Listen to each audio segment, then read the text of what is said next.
Hello, everybody, and welcome to a special edition of a Cubed 3 Smash Brothers Ultimate prediction video. I'm joined by a very special guest today. His name is Josh Goldie from Source Gaming, our very close friends. Here's Josh. Hey, everybody. It's great to be here. Thank you for inviting me on, Neil. No problem. Well, there was only one person I could reach out to for such an event. This is for the last Fighters in the Fighters Pass 2 reveal that is going to be happening on October 5th. Is that right? 3 p.m. UK time. 3 p.m. our time. That'll be 10 a.m. Eastern. I think that's 7 a.m. Pacific and 4 p.m. for the rest of Europe, pretty much. Don't know what it is in Australia. I'm sorry. It's probably going to be sometime in the middle of the morning. Early morning, I'm pretty sure. But they're going to have to be waking up early for this. Absolutely. But there was only one person I could bring on. Now, for anyone who doesn't know, Josh is a absolute Smash Brothers expert. And the guys at Source Gaming have been just, magnanimous in their research into Smash Brothers over the decades and beyond, really. And you guys are experts in Smash and other games as well, not just Smash Brothers. But you guys are the go-to source for me when it comes to Smash Brothers. I've got Josh on today. What lots of us know us for. Yeah, exactly. And I've got Josh on today because we want to pick his mind about what he thinks could be the realistic choice for that final DLC spot. Josh, what do you think it's going to be? Let's start with that. What do I think it's going to be? So I think it's certainly going to be a third party is what I'm leaning towards. I was thinking it might be a first party for a little bit, but realistically, if it was going to be a first party, I think it would have to be a character from a game or a series that wasn't possible to get into Smash at the start, either because it was too new or something, and would be coming out later. So there could be like the bird from Metro, the Kozo warrior from Metroid Dread. I forgot what his actual name is, or a character from Breath of the Wild 2, or like for the only new IP I could think of that I think has a chance would be Dragalia Lost's main character, Yuden. But they're just not like strong choices. Like, I don't think there's anything really big there. Breath of the Wild 2 character would be pretty huge, I think. But we haven't seen enough of the game that I think they'd be comfortable showing it off this early. Like, maybe if it was about to come out and like we'd seen loads of cool stuff up from it, then they might do it. But I think they wouldn't do that. They wouldn't reveal information on that here. So I think it has to be a third party. And I've been racking my brain quite a bit on who I think it will be, and I don't want to believe that it will go out on a big bang or anything like this, but I think when thinking through all of the possible characters and all of the everyone they're talking about, I think there's a good shot that it could be actually something completely unexpected. And I'm currently my chips are being put into the Master Chief camp from Halo. It is a big one. I know you wanted realistic, but it is very realistic though. Halo Infinite comes out later this year. It could be a massive tie-in. We know that Nintendo and Microsoft are getting closer. They're buddy right now. I think they want to do something big. They want to give it its own event. I was also sort of slightly boosted this up from what I had before, because over here, at least in the UK, like the direct is called something like the final battle, and I can see, like, Master Chief finishes the fight as the tagline, which would work perfectly if he was the last fighter. Could be added in. He's the final battle. I mean, from a third party perspective, we know that Dante was teased earlier for an earlier one, and Crash, Spyro, Rayman, all these sort of 3D mascots. Probably someone from Fortnite as well.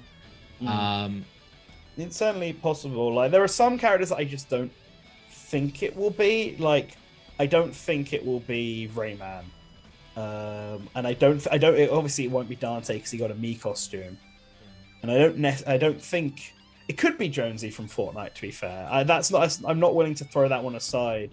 Equally, it could be a Capcom character, but they're kind of running out of options. Like, the most popular pick is probably Phoenix Wright, but Sakurai has talked before about using characters from visual novels, because if they're not actually a combatant, it might feel weird if they're fighting. Now, his stance might have changed since adding in stuff like Mies and Villager and all that, but that was his stance at one point. Like, fans of this visual novel will find it weird if this character starts punching people. Yeah, like it's not what they do. It is weird, but do you know what? Going back to your previous point about whether it could be a first-party one, we know that people have wanted Gino and Waluigi. These are top of people's lists for a while, but they do tend to go towards upcoming Nintendo launches, and they're trying to think about what's happening next in the Nintendo gaming universe. And Metroid, Zelda, the one thing I think it could be, this is going to sound really weird. There are two things. I think it could be Ring Fit Trainer and Ring, and maybe you could fight with the Ring Con. And the other one, I think that it maybe could be related to, I don't know who, but someone from Animal Crossing. And the only reason why I think is that they've got DLC coming up. The game's been a runaway success. But then do they really need another character to push it more? That's why Metroid or Zelda would be really good. Well, that's what I had thought with Metroid. Like, this game already got 2 new Metroid characters added into it at the start. And I know Fire Emblem kind of comes in to be like, oh, well, Fire Emblem always gets like, let's look at Smash 4, where it had 2 new characters, then got 2 new DLC characters. And I totally get that. But I don't feel like Metroid needs a character from it necessarily to push. Zelda probably does, because Zelda hasn't had like a new character since Brawl, and even then that was like half of a character because it was just Toon Link. So Zelda I could totally see. Donkey Kong I could see as well, maybe, because they seem to be pushing Donkey Kong a bit. But Donkey Kong's 40th year, you never know, you can get exactly in there or something. That new Donkey Kong expansion theme park got announced. Or maybe it's Spike. Maybe Spike, because Foreman Spike. They're really making a big comeback for it. It could be, you never know. Pauline, someone that's going to be in the movie. Maybe, you never know. There are so many things that we go through, and we're going to try and keep this video as brief as possible. Yeah. Okay then. So you think, Master Chief, but the outlandish one. What is your most outlandish wish for next week? Like, I would probably say I would want Crash in there personally. But Master Chief would be great. But what would your outlandish wish be for next week? So a character I've wanted since the start, and John from Nintendo Life will be happy about this one, is Al Nadja from Puyo Puyo, because that's like a huge series, Puyo Puyo is, and the main character's from an RPG. She knows magic. We don't really have a puzzle game character. We haven't had a Sega character either in the DLC. So like, Puyo Puyo would be like, Al specifically from that would be really cool. I don't think there's like we don't really have like, I guess it would be the magical girl aesthetic. We don't actually have that yet in Smash. So there's a lot of stuff that I think would make her stand out a lot. And I feel like the only reason it hasn't happened is because it's probably quite hard to come up with a moveset that would incorporate Puyo Puyo side of things, like the actual puzzle element, which is something I think Sakurai would want to do. And also, like Dragon Quest, it's not big. It's not very big in the West compared to what it is in Japan. But unlike Dragon Quest, it at least did have a recurring presence over here. Like, people still know what Dragon Quest is, whereas people, I feel like, are only realizing what Puyo Puyo is in the last few years thanks to Puyo Puyo Tetris. Yep. Which even then they see for Tetris, not Puyo Puyo. Really. But since Smash started, I've wanted this character, and originally people were telling me I was crazy for wanting this character. So it's kind of become my constant push for, just to be vindicated that I was right and she has a chance. You know what? You're now pushing me down Dr. Robotnik's Mean Bean Machine. And all of a sudden you can get a Robotnik that comes in and fights as a Mean Bean. And there you go, you got your Puyo Puyo crossover as well. Yeah, Eggman would be a good choice. I feel like they're going to go for a new series for the final character, but I feel like if it was going to be a recurring series, Eggman is like, he's like Sephiroth, isn't he? He's like this big villain character, like one of gaming's most iconic villains, and he doesn't have anything in Smash right now. We're short of villains, so it would be interesting. Now, just speaking about reveals, what would you say has been your favorite reveal ever in terms of the way it was presented and shown to us? It doesn't necessarily have to be with Ultimate either. You can go back as far as they were doing character reveals, really. Yeah. So the Brawl reveal trailer will always stick in my mind when they showed that off. Yeah, they had the melee models running in, and then it changes into the Brawl look, and you get like Pit, Meta Knight, Wario, 06 Hamilton, Snake. Like it's just one after another, and that was a really good trailer. So that one I'll always remember. The rest of the Brawl trailers were whatever. They didn't have the same spectacle that the current trailers do. But I think from all like sort of the modern ones, I think just the Everyone Is Here, that I guess it was the second Smash Ultimate trailer that they had, is probably my favorite as like an individual trailer.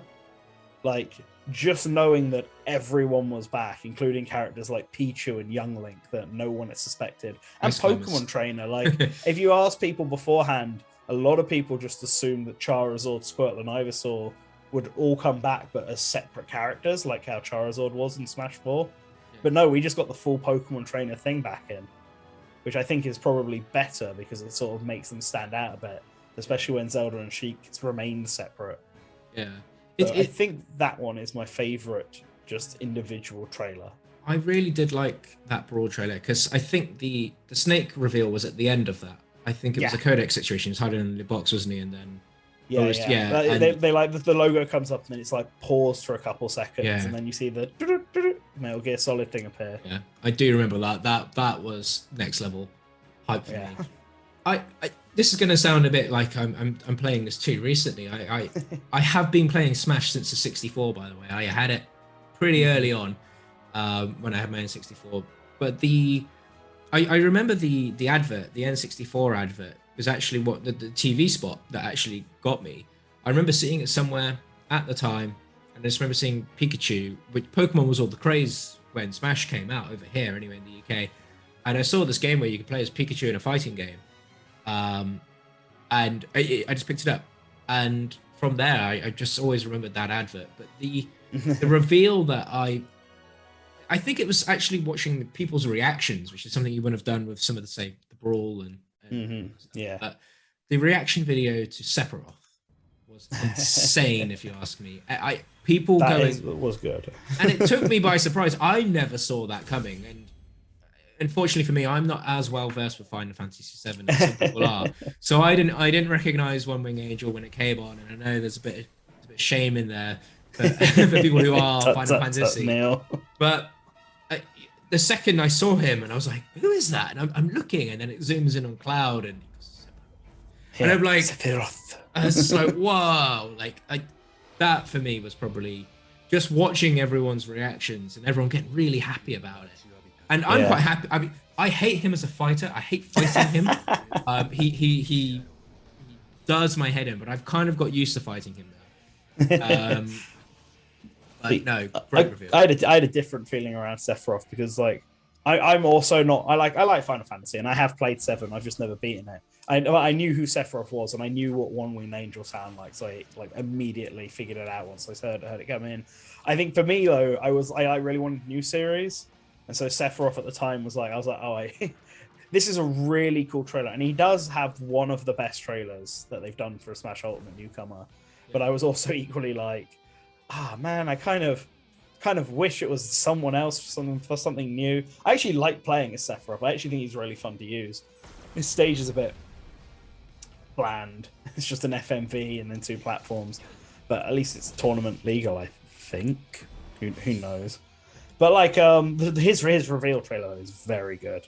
Like I actually think I watched it more than some of the other trailers for characters that I did want in the game. I thought Mario met his maker. It was I was thinking, oh my god! Like, I think everyone thought that at the time when he got stabbed, and so that was a really good reveal trailer. I think actually a lot of the stuff for Smash Wii U as well. They had some really good trailers. The one that sticks out for me is Bowser Jr. Because all the Koopalings. Yeah, I thought that was really cool. I like the music in that, and that was quite cool. I think Robin's might be my favorite from that, just because it has like Lucina versus Captain Falcon. It's done like in the actual Awakening art style. That's true. That was a really good super one. Cool. And then Robin shows up, and that was a big surprise as well, because everyone was expecting Chrom. Yeah, so and actually suddenly Robin. It's like, whoa, okay. Now you've said that, the Palutena reveal is really good, because good. That the art style in that was great. I loved that. Yeah. So My only thing with Palutena was like immediately obvious that it was Palutena. yeah, exactly. No Robbins one was was a sure. surprise. And Lucina no one expected. But Palutena everyone thought was in the game. Yeah, no, it's true. It's well, okay, then and finally, just before we sign off today, what do you think happens after the DLC? So once this reveal has happened, is that the end now for Smash Ultimate? Do you think there's more? And if you do, when do you think the next Smash will surface? So I think we'll still get like little updates.